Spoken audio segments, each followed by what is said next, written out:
Jana nilisema nitapandisha video nikiwa nafanya malipo kwenye 1688.com. Kwa hiyo nilikuwa nisha chat na supplier na nini, tumesha chat vitu vingi, nilikuwa nimesha chat naye hapa. Ni chat naye muda mrefu of course. Chat naye muda mrefu sana. Chat naye muda mrefu. Hapo nilikuwa nahitaji hili sofa hili. Hili sofa hili hapa unaweza ukaliona hapa kidogo. Hili sofa hili hapa, hii ni portable sofa.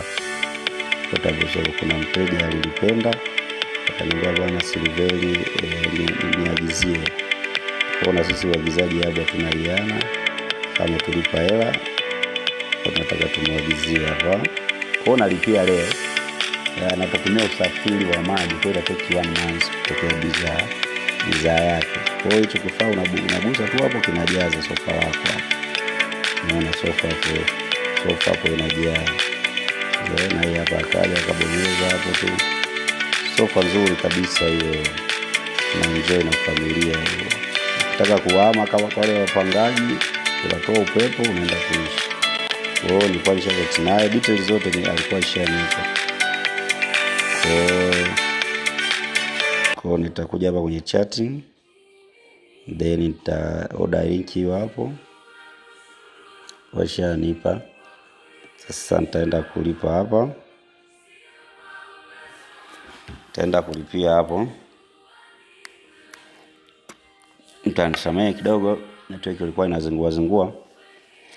Kwa hapo unakuwa umemaliza vitu vya muhimu. Cha msingi uwe umechat naye, umejiridhisha, amekutumia video lakini umezingatia vigezo, kwa sababu nilisema kuna vigezo vya kuzingatia kabla hujanunua bidhaa kutoka kwa supplier yote, aidha Alibaba au huko. Kwa hiyo nimeshachagua namna ya kulipia, nitalipia hapo kwa Visa, ambayo ni Visa card, ni visual card ya M-Pesa. Kwa hiyo nitajaribu kulipia hapo umeona. Kwa hiyo itazunguka. Hiyo message nahisi itakuwa tayari imekubali. Hapo tayari successful.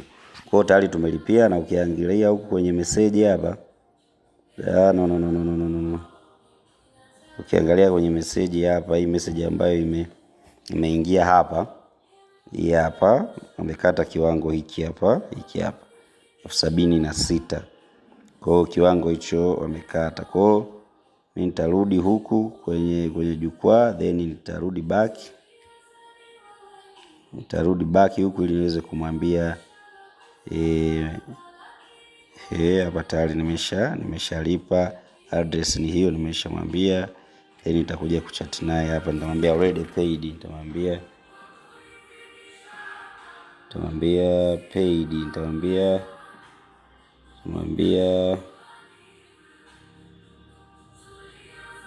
paid.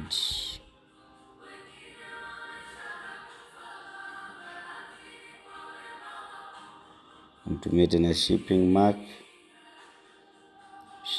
mark ndio inatambulisha mzigo wako, kwamba mzigo ni wa nani na unaenda wapi.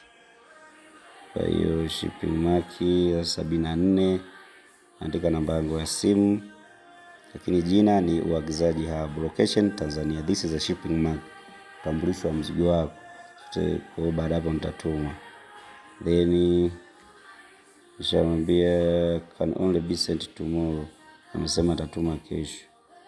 Mwambia okay, but make sure you send a video and picture before you send the package. Kwa nimwambia hapo anitumie picha na video kabla hajatuma mzigo. Kwa umeona hapo nakuwa nimefanyaje? Nakuwa nimemaliza, nasubiri mzigo wangu hapo. Asanteni sana. Karibu Uagizaji Hub.